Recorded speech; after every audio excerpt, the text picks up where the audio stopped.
The thing you're going through right now, that fight, that battle, that struggle you're having, is common to all men. It's nothing new. You were born to fight. The first time you were born in a hospital, in a nursery. The second time you were born spiritually, you were born on a battlefield. You've got to recognize you're in the fight for your life, and you need to be fighting to make history. I don't want to live and die and never be remembered. I want what I do to matter.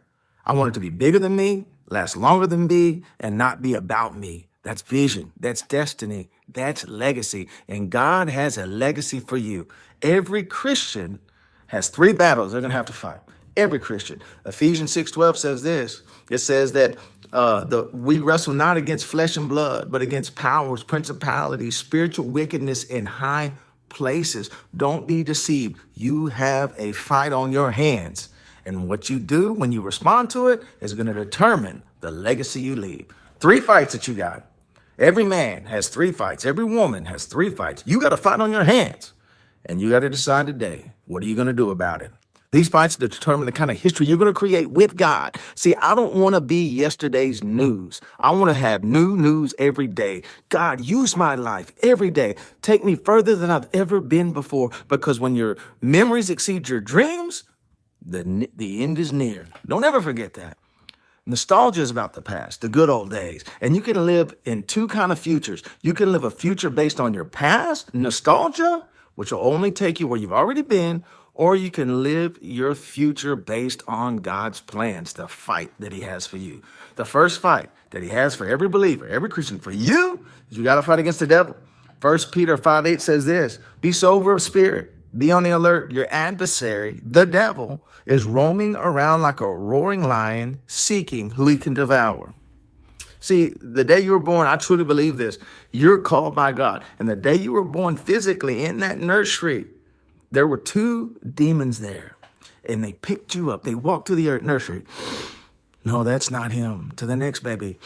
No, that's not him. Until they got to your crib. And when they picked you up and smelled you, they smelt the call of God on your life. And those two spirits, those two demons, the enemy himself, for me, addiction, insecurity, wanting to be accepted, have plagued me, trying to stop the call of God on my life. The level of adversity you face in life is directly related to the amount that God wants to use you. You have a battle on your hands. That's why you struggle with whatever you've been struggling with, whether it be pornography, anger, fear, anxiety, stress, addiction, whatever it is, depression that you struggle with. It's because there is a spiritual war going on. And these principalities, these powers, the devil and his angels are coming against you and want to stop you. God, listen to this. In Revelation 12, the Bible says that Michael and his angels warred against the devil and his angels, the serpent of old, the devil himself. And when they cast him out, his tail swooped a third of the stars down with him. Think about this. When God decided to throw the devil out of heaven, a war broke out in heaven. And when you decided to throw the devil out of your life, a war is going to break out in your life. And today is the day you start fighting that fight against the devil, the enemy. His name, adversary. His name means very much accuser of the brethren, liar, slanderer. He does these things against you. And many of you right now are thinking, well, I'm going to play it cool. The devil does not mind you calling a truce with him. He has no problem with you saying, you know what? I won't serve God. I won't answer the calling that's on my life. I just want to go to church once a week, have my wife, my kids, my family, a good job, and I'll leave you alone, devil. If you leave me alone, I'll leave you alone. And the devil has no problem calling that truce with you. But the difference between you and the devil is you'll keep your word and the devil won't. As soon as you turn around to walk off, he's going to slap you in the back of the head. He's not going to stop attacking you. You have a battle on your hands. His very name means liar. Why are you going to believe him now? The first fight you got that you're battling, that's common, that we all have to fight, is against the devil. The second fight is a fight against self. I have to fight my flesh, that sin nature, my old nature, that pride, that frustration, that arrogance, that part of me that doesn't want to humble myself, that always has to be right, that's self-centered. I have to deny that. I love the way Paul says it in 1 Corinthians chapter 9, verse 27. He says, I beat my body, I beat my flesh and make it my slave, so that when I preach the gospel to others, I may myself not be disqualified. And when I preach the gospel to others, I may myself not be disqualified. I beat my flesh. Too long in my life, I let my flesh, my body, determine what I did. If it felt good, I did it. If it looked good, I did it. If it sounded good, I listened to it. Whatever my flesh wanted to do, I did it. My flesh was in complete control. But the second battle all of us got is beating and denying our flesh, nailing it to the cross. Jesus said this. He said, if any man wishes to follow me, he must deny himself, pick up his cross daily, and follow me. You got to deny yourself. Beat that flesh down. There's nothing good in my flesh. Your flesh, my flesh is only about self-preservation. What I want, how I can look good, how I can do what I want to do, how I can justify and rationalize, how I can have pride. It's only about self, self, self. There is nothing good in your flesh. Nothing. So when it rises up, you have to nail it to the cross. You have to crucify it. Paul says, I beat my flesh. I'm tired of letting my flesh beat me. Today, when I want to talk back, I'm going to shut my mouth.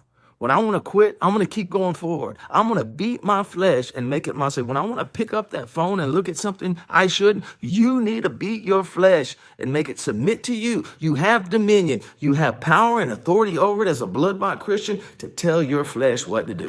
You got to fight with the devil. You got to fight with your flesh. And then the third fight that all of us got, every one of us, is we got to fight with God. I think about Jacob in the book of Genesis. He's running from his father-in-law. He's schemed and manipulated. He's got over on the schemer, his father-in-law. He's running one direction from him, and his older brother that wants to kill him is running right at him. He's stuck between a rock and a hard place, running from two fights, one behind him and one in front of him. And guess who shows up? God shows up and picks a fight with him. He wasn't looking for this fight. Jacob was not looking for this fight. And the Bible says that he wrestled with God all night long. And then it says, and he could not prevail. And I always read that thinking that Jacob could not prevail. But God picked the fight. And if you read it, it says that God could not prevail. And when I stuck and looked that up, it means this. He could not submit Jacob. Jacob's flesh was so strong. Jacob's will was so strong. The Bible says if you submit to God and resist the devil, he'll flee. The Bible is very clear. We have to deny our flesh. We have to deny ourselves to defeat the devil and defeat self. But the only way we're going to do that is by submitting to God. Submitting, turning my will, my choices, my volition, my decisions over to God. Remember Jesus, what he said in the Garden of Gethsemane? Father, not my will. Let your will be done. What was he praying? There's one thing, God, I just don't want to be separated from you. For eternity and all of creation, I have never been apart from you. And I know by doing this, I'm going to have to be separated from you. God, I just don't want to be separated from you. But nevertheless, not my will, God. Let your will be done. Turning your will over to God. Fighting God. Jacob had been fighting God his whole life. And the Bible says they wrestled all night and God couldn't submit him. And it says that God, the angel of the Lord, reached down and touched the sinew of his hip. That's the tendon, the biggest muscle is in a man is his gluteus, his glute, his rear end. That's his biggest muscle. The biggest joint is his hip. God touched him in the strongest tendon, the strongest sinew, the strongest joint and muscle in his body, the strongest part of his flesh, and crippled him because he would not submit.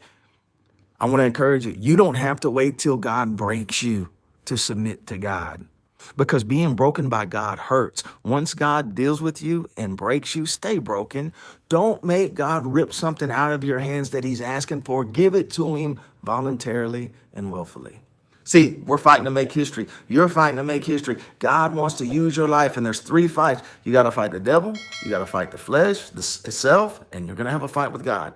So what do you start with first? How do I win this fight, these fights? Well, you start by submitting to God. You throw that fight on purpose. It's a rigged fight. You got to throw in the towel. You got to give up and let God win. See, 100 years from now, more than likely, no one will ever remember your name. They won't speak your name. You will be forgotten. 400 years from now, your name won't even be legible on the tombstone it was etched on. Yet, if you make history for God, fight these battles, let God win, defeat the flesh and the enemy, the devil, your name will be written in heaven for eternity and on God's lips. Today's a day you start the fight to make history. Man, I hope this message blessed you.